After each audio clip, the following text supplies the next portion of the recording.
Iya makanya. Penangkapan ini bermula dari adanya laporan penyelundupan sabu dari Pekanbaru Riau ke wilayah kota Palopo, Sulawesi Selatan dengan menggunakan jasa pengiriman barang. Usai menangkap kurir yang mengambil paket sabu di jasa pengiriman barang, polisi kemudian mengejar bandar sabu. Dari kurir ini petugas kemudian melakukan pengembangan dan penangkapan terhadap seorang bandar sabu yang berusaha kabur dengan melompat dari lantai 2 hingga masuk ke dalam sumur.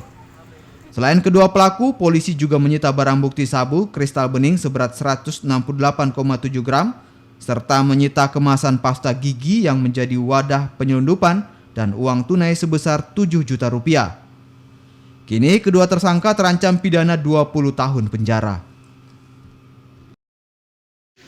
Tekan lagi, jalur peredaran narkoba di Kota Palopo sesuai penyelidikan dari intelijen kita.